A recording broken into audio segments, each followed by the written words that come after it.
This is aisle 42.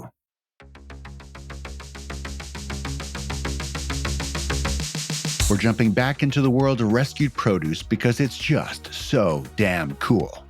On this episode of Aisle 42, I talk with Julie from Loop Mission about upcycling imperfect fruits and vegetables to make what you'd expect: cold-pressed juices, smoothies, and wellness shots. But she's also got some real wildcard mojo up her sleeve, like transforming discarded potato peels into gin, rescuing bread in order to brew beer, and molding wonky fruits and rejected sunflower oil into natural soap bars. It's a circular economy disco dance party. Well, okay, there's no dancing or any disco, but it's a good one, I promise. Here's Julie from Loop Mission. Julie, I've been looking forward to this for a while now. Well before I reached out to you, actually. I've been a fan of Loop for, I'd say, just over a year. Love your story, love your product, love your produce-packed mission. But before we get to all of that, Well, I'm going to thank start you. you off with a question. You're welcome. I'm going to start you off with I don't want to call it an easy question because it might not be easy, but it sure is fun. If you were to imagine the perfect grocery store of the future, what would it look like? Oh, that's a very interesting question. It's the first time anyone asked me that. For sure, there is no open fridge. Open fridge is like a waste of energy. And like, that's something that I've always been a bit bothered with. So it's like a fridge with no open fridge, and you can walk in and you put things in your basket and it gets automatically like paid with your card. Something really like you don't need to manage at the end the cashier, and like, it can be more, a bit more techno. For sure, no waste, but to have no waste, we'll need less variety of fruits and vegetables. So sometimes some stuff aren't available. So you go to grocery stores and you don't necessarily know if you're going to have everything on your list that day. That will be also something interesting in the future. I love it. That's a great answer. I think the no waste sure does seem far off into the future, doesn't it? The other day I walked into a grocery store and I had plastic on my mind. I was talking to plastic people and packaging people, and I walked in the grocery store and my brain, like a filter, only saw all of the plastic. I didn't see food for a few seconds. I only saw plastic, and it was a little overwhelming. So it is there's a long ways to go, but I think it's going to be the creativity and the drive of everyone involved to say, you know what, maybe we could do this differently. Yeah, but I think in my perfect future grocery store, there will be some packaging, like, because I know there is like a trend with naked fruits and vegetables, which is interesting because we need to reduce the amount of plastic and packaging that we use for sure. But the packaging has a functionality that is very important, and it's to increase shelf life of the product. So sometimes it's actually better to have a packaging to increase the shelf life and reduce waste, because if you look at the carbon footprint of this little additional packaging compared to the carbon footprint of wasting the fruits and vegetables, it's actually better to have the packaging sometimes. Like, it's the perfect example is the cucumber. The wrapped cucumber is actually better than the naked cucumber for all the waste issues, because it increases shelf life by at least 10 days. So yeah, some packaging, but like the right packaging to ensure we increase the shelf life of each product. Yeah, totally. I came across a brand the other day in the UK that's using some sort of beeswax like film to protect their food. And I wish them all the best. It seems tricky, but it's people leaning into those types of innovations that, maybe that there's good things coming. So Yeah, absolutely. Like, because plastic packaging isn't always the option. We need to be more creative and find something else inspired by nature. exactly. So speaking of nature, talk to us about your products. I know of your cold pressed juices and your smoothies and the shots that you guys do, but oh my gosh, that you guys are making a whole bunch of different things. So I don't know if we even have time on this podcast for you to tell us all of the things you're making, but why don't you try? And most importantly, which of your products is your favorite? It's interesting because we really started, the name of the company was actually Loop Juices. And our idea was just to have cold pressed juices made with discarded fruits and vegetables from the industry in the circular economy model. And then we got so many phone calls from all these different companies saying, like, we throw away also a lot of food. Can you help us out? And the mission is what drives us every day. And every time I'm like, okay, we need to calm down. We need to focus. We like no innovation this year. And then somebody calls us, say they throw away X amount of an item, and we're like, okay, let's launch something. So that's why we have that many products, is because we're so driven by our mission.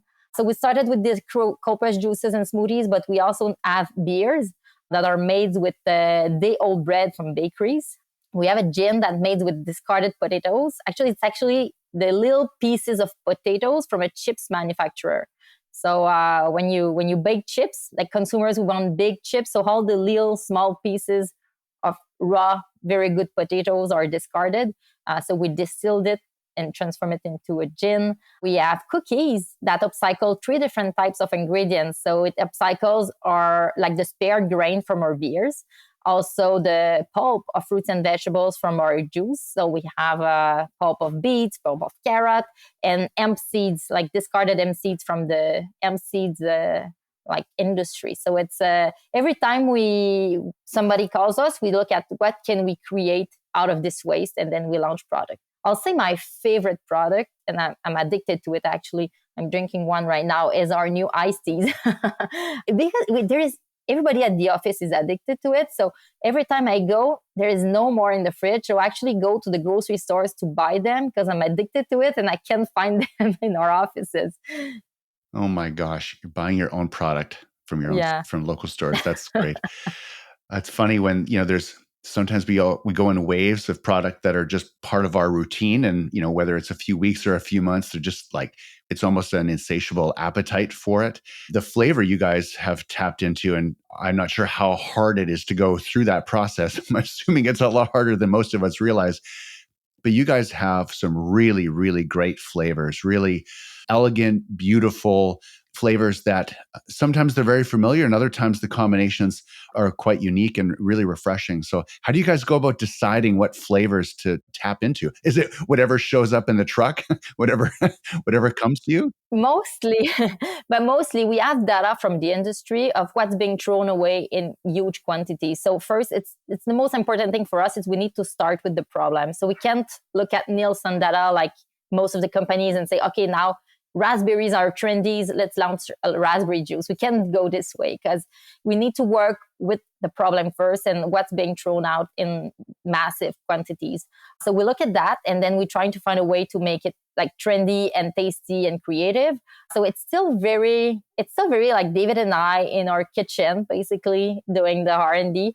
We still have because most of our products, it's always clean label. We want to do it like, if you do it at home, it's the same thing. So we don't need any special equipment to make the R&D or any like processed product. We do it in our home as if it was something that we create just like in your kitchen. That's always the idea. So that's why for us, it's important that we stay involved in all the recipe creation. It must have a limit though. At some point, if someone offers you a truck of Swiss chard or of bok choy, you might be like, our innovation we have to hold off there. We don't quite have a vision for that, right? Yeah, exactly. Yeah, there's some things that we have in huge quantities that we aren't able to use right now in juices, but we have other ideas in mind that, like, for example, we visited a farmer at some point that was using a lot of daikon, but just for rotation in the field. So it was putting daikon between seasons just to help with the agriculture stuff with his land. And basically, he was throwing out all the daikon at the end of the season. And we looked at it and like, okay, let's upcycle all this daikon, and we lacto fermented it and created it's kind of a sauerkraut with daikon fermented, very nice, special edition, limited edition only for these daikon. So we took that and transformed it, and then there was no more product. So sometimes we do little stunts like that with weirder ingredients that we can put in a juice, but that we still want to save. That sounds like an operational nightmare to have ingredients and a whole new product kind of come into the system and then it's short-lived and it goes away. Does that really tax your system, your team? Tell me about it. Actually, it's a nightmare for everybody because operations are really, really complicated. We work with inconsistencies and it's very difficult because consumers are used to products that are always the same. And even though we have the same recipes, like let's say we have our juice morning glory, it's always orange, clementine, and strawberry. But we work with fresh ingredients and it doesn't always taste the same. It doesn't always have the same yield. So it's really complicated to have consistencies in our recipes because most of the time people always buy the ingredients to the exact same supplier or the exact same origin. And we work with all these different origins. And that is complex because sometimes the pineapple is more sweet, more acidic. It has less juice in it. So it's always really tricky. So we're trying to educate consumers that the inconsistencies or the variations in the flavor of our juices is actually a sign of quality. Because it's like when you buy fresh fruits and vegetables, it's always different. And it's the same with our juices. So it's not like an artificial flavor that we buy and it's always the same. So we work with nature. And for us, it's a sign of quality, but still people are not used to it. So it's complicated and we need to manage all these ways that sometimes we have a lot of it for a short amount of time and there is no more for the rest of the year. So we need to be able to seize these opportunities and sometimes say, okay, we didn't plan to press grape this week, but there is a truckload of grape that's going to waste and the shelf life is only 4 days. So we need to juice it now. We need a lot of flexibility and a lot of agility. Those are the main criteria for good Loop employees. If you work in operations at Loop, you need to be agile and be able to adapt to all this chaos. Sounds terrifying. I can't even imagine. Good for you. When you talk about quality of the ingredients coming in, when I go through the produce section, I'm squeezing and tapping and holding melons to my head, whatever my dad would do. That's what I, would do. But how do you guys evaluate like a giant truckload of grapes that, are getting close to expiring? What's the process to go through and make sure that it is safe for production? We have a big quality team that assess the fruits and vegetables that we receive. So we have like all the evaluation part. So we look at it, and we also work with like the best in the industry. We are partnered with this project with Courchain Larose, which is the most important importer and produce distributor in Canada. They've been doing that for more than 100 years. So they have a lot of experience with fruits and vegetables. So we use also a lot of their experience to know exactly like what is the shelf life of the product. But we also have a lot of labor required to sort. Because sometimes you'll just have, one rotten carrots in a bag of carrots. And because of that, the entire bag is rejected. So we have to open all the bags and we have conveyors and we have to sort it all. And then we have a process of washing it all. And we actually have the highest food quality and safety standard in the industry. We're GFSI SQF2, which is like a very important certification that we got. And in all this process, we have quality check and spot check all the time. So we are super careful with that. For us, like at the end of the day, despite this mission, we sell a premium product that is like high quality. So we need it to be at the highest standard all the time. It's unreal. And is it grocery stores or importers? Like and farmers? Like where are these ingredients coming from? Mostly importers and distributors. So the one before the grocery stores. Sometimes we do work with a few grocery stores, but the distribution center of the grocery store. So we don't work with like one by one stores because it's small volume and it's a lot of logistics. What we save is really the huge companies before the grocery stores that import all the fruits and vegetables from around the world and sell them to the stores that we know. Because they have truckloads and pallets, we can't start picking like a little bit of something in a store and a bit in another one. That would be too labor intensive. And it's already really labor intensive, our whole process. And sometimes we also work with farmers. There is a lot of rejected fruits and vegetables directly at the farm. So we work with local farmers also to save in season some fruits and vegetables. It's sort of broken your heart a little bit when you see all this fresh produce that's just destined to go into a landfill or what have you. Talk to us a little bit about how you guys got started. Like this idea that what you're doing sounds like a lot of work and it sounds very bold and terrifying, but clearly it's coming from a place of passion and drive. And how did this whole idea come to be? Like, where did you guys come up with this and why?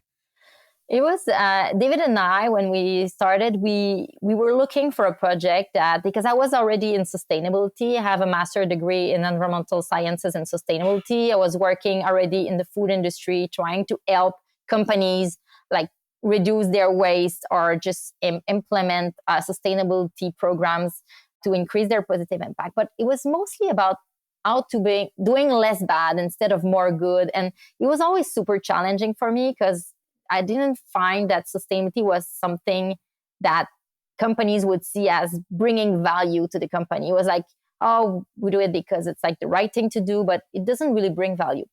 And when David and I met, we were looking for a project to, like, we wanted to create a business model that the more you sell of something, the better it is for the world. Because most of the time it's the opposite. When you grow and you have a bigger impact and you generate more waste. So we're like, okay, we're looking for something together. But I was super scared of starting my own project. And we got a phone call from Frédéric Monette, the VP operations at Courchaine-Larose. And he was like, you guys need to visit. You need to understand. We throw away 20 tons of produce every single day, 20 tons every day. And it's nothing. When you just hear that number, 20 tons, you're like, okay, yeah, it's a lot of food that is wasted. But when we visited the warehouse and we saw all these pallets, a wall full of pallets of fruits and vegetables being thrown away that day. And he said, this is going to be thrown away tonight. And tomorrow we're going to fill it again. And we're going to throw away that same amount of food. And we had goosebumps. And we honestly, after that day, it was really a moment that once you've seen it, you can't unsee it. It's like we needed to do something about it. And so I quit my job. I sold my house. David sold his other business because he was already, he had also a raw vegan food chain in Montreal. And he is also the co-founder of Rice Kombucha. So he already was involved in the food industry. And we decided to quit everything and to jump into this project to save all these wrongfully rejected produce. Wow, that's unreal. It's a little, to be honest, it's discouraging to know that there's so much waste. I mean, we're talking about, in Quebec and, the people that you have access to, but what about all the other places in the world that don't have businesses like yours at the ready to sort of close that loop in that circular economy? It's a little overwhelming sometimes. So I appreciate everything that you're doing. Did I hear correctly that you guys, the impetus for this was on a roller coaster or a Ferris wheel? Yeah, a Ferris wheel. Yeah, David and I, we met in a Ferris wheel. And it's a true story. We met in Ferris wheel. We stayed there for hours and we're like, okay, we need to start a business together. And we fell in love. We started that project out of love and a desire to change the world. Amazing. That sounds like a Disney movie. Exactly. It's almost like too good to be so true. Fantastic. So when it comes to looking at your product on the shelf, when picking up a product from Loop Mission and I turn it over, one of the things that always jumps out to me is that call out is clean label. And then, of course, you look at the ingredients, you're like, oh, yeah, I get it. What can you tell us about the clean label effort and what that means for consumers to be looking for that? But for us, it's super important that, because we consume our products too, and like we find that there's a lot of processed food out there. So for us, it's important that everything we have a list of things that are not allowed in the Loop products, for example. So like we don't use any preservatives, for example. It's something that is really complicated because most of the time, like if you do a ready-to-drink alcoholic beverage, for example, that's something that we launched. It was so complicated because all of them, it's full of sugar, it's full of preservatives, and we're like, okay, we don't want that. How can we do it without it? So the whole process was really complicated. But for us, it's something that we're not ready to negotiate or to, we're not ready to do otherwise. It's the only way to do it. Like when we launched the iced teas, for us, it was really important that we don't use concentrate of tea. We do a real infusion of tea. That's also really complicated. No manufacturing company has the equipment to actually like put the tea in huge tank with water and really boil the water and infuse real tea. Like most of the company out there use concentrate. For us, it was important in terms of the flavor that you're going to get from a real infusion, but also like to have it the closest that if you do it at home, it's always what we have in mind. So it's a quality sign on all of our products. Amazing. You're using cold press technology for a lot of your juices and smoothies. What's the shelf life of your product? It depends because some of them have a longer shelf life, but it's between 80 to 120 days. So it's always refrigerated because there is no preservative, no pasteurization. It's only HPP. So it's just a high pressure processing. It's just pressure that we put on the bottle that will like reduce the bacteria. So it will increase the shelf life without compromising the taste, without compromising the nutritional values of the product. So it's nice because when you drink or orange juice, it's like you freshly press an orange juice at home. It has nothing to do with commercial, even if it's only oranges in it, commercial juices that you can find on the market that doesn't really taste like if you've pressed it at home. So for us, it's really, when you taste it, you understand that you see like the real difference of what we do. It's like freshly pressed. Like if you press grapes at home, like a grape juice that you buy never tastes like that. So it's really important for us that it stays this way. Can you tell us a little bit about the name? Where did Loop Mission come from? There's very few brands that have a name that signals so clearly what it's doing. And in the circular economy, it is, you just like, it's right there in the name. So where did this name come from? How did you guys get there? The part Loop really started with first the Ferris wheel and also the circular economy. Yeah, and the circular economy model, because it's for us, it's really what we want to inspire. We want to inspire a new way of doing business that is really similar to ecosystem. In an ecosystem, the concept of waste doesn't exist. All the organisms are connected together, and all the rejects from one organism is like it's the ingredients or the intake or something that another organism will consume. So for us, it was important to have this idea of we want to connect businesses together so that the waste from one becomes the raw ingredients or the ingredients for another company. And we want to think businesses as if it was all ecosystem, all connected together. So this loop idea was the circular economy concept. And when we started, it was just juices. It was Loop Juices. And right away, we registered the name and I disagreed. And I said to the team, guys, we shouldn't, like, we already had international vision. From day one, it was only David and I in our small apartment. And we wrote our vision and our mission on a piece of paper. And it was to be the worldwide leader in circular economy in the food industry. And at that time, it seems completely utopic. Everybody was like, you guys are crazy. But from day one, I was like, we're going to be the worldwide leader. That's what we want to aim. So we cannot be linked to only like a specific word. We need to show what's going to connect everything that we're going to do together when we're going to be international is going to be this mission. That's how we came up with the name. We're like, okay, we cannot say, okay, we're Loop Beverage or Loop. We can do anything. And food waste is everywhere in the world. And probably in another country, it's not going to be the same ingredients that are rejected. So maybe we're going to launch someday in China. It's not going to be juices at all. Maybe it's going to be, I don't know, a pizza. And so it can be anything. And it doesn't even have to be food. We could do anything with upcycled ingredients, but we need to connect it all to this mission to reduce food waste. It's beautiful and elegant, and I think very compelling for consumers. And I think there's a lot of marketing noise out there, and having such clarity is very encouraging. So is the idea of you taking over the world and being in every state and province and country in the world. So go, you guys, you got your teams. Let's go back to your team for a sec. You call them the rescue squad. I love that. I love when companies give their people something to really grab hold of. How big is your team? We're 75 employees. Oh my gosh, that's amazing. And all in Quebec? No, we have a few in Ontario and in BC also. But most of the team is in Montreal, yeah. That's so good. One other thing I wanted to ask you about actually is on your packaging, there's something that I don't see that I see in other beverages and other people that are sort of going down this route. I see a lot of certifications and things but your packaging does not have a lot of things like certifications and some of these symbols that often our consumers are told to be looking for. Talk to us about that process of the accountability and transparency on your side, but yet what you're putting on packaging for your consumers. Yeah, when we started the project, there was a big debate, like which certification are we going to get and should we? Most of the time we have certification, but we just don't put on the packaging.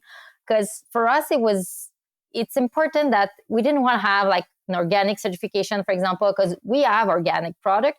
But at the same time, we don't necessarily know from one week to another which one will be organic, which one won't be, because it's all connected to this mission. And we wanted to also have this message of we don't do any discrimination. We love all the fruits and vegetables equally. So we were like, we can take them all and rescue them.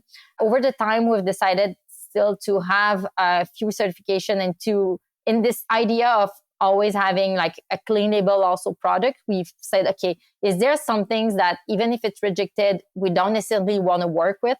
And we made a decision to go with the non-GMO certification. So for us, that was important that we save produce from nature, that comes from nature, and we weren't necessarily sure that GMO was something that we wanted to work with.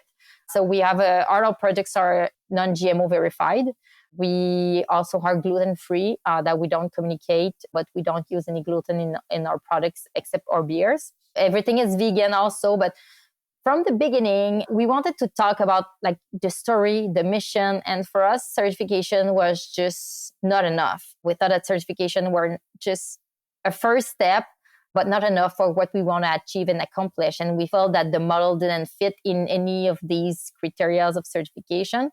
So we said, just instead of that, we can just share the mission, talk about what we do. We launched a video series called Behind the Loop, when people can see us in our journey and trying to save fruits and vegetables. So for us, it was mostly about how we communicate what we do, and we bring people in our world and understand what we do instead of working with certification. And I think it was a bit delusion. I worked a lot with certification in the past, and I thought it was not always the highest standard. And yeah, I wasn't sure if we wanted to go this way. Yeah, I appreciate the behind the scenes on that. So for those that want to find your product in their local grocery stores or convenience stores or other places and spaces, where can consumers find Loop Mission products? We are available in all the major grocery stores across Canada. We're also in a lot of independent natural health food stores, a lot of cafes and bakeries. In Quebec and Ontario, we are also available online, loopmission.com. We're working to be available in BC also eventually, but it's a work in progress. Let's say it's challenging. And we also have online the list of all the major stores that we are available in. And we are adding back a map of all the stores that you can find our products. So you'll be able to just write your postal code and see like where you can find our products nearby. That's awesome. Yeah, that's super helpful. I have pulled up maps like that many times to go like, I want this. Where is it close by?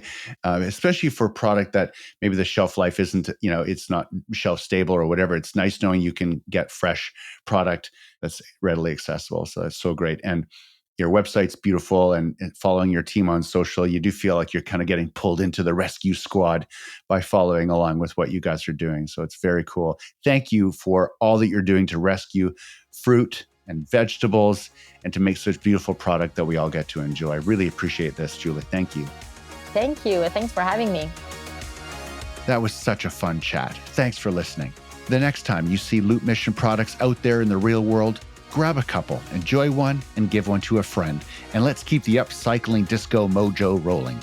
Oh, you can also check out everything that Julie and David and their team are doing over at loopmission.com. Okay, there you have it. I'm Corwin Hebert, and I'll see you in the future.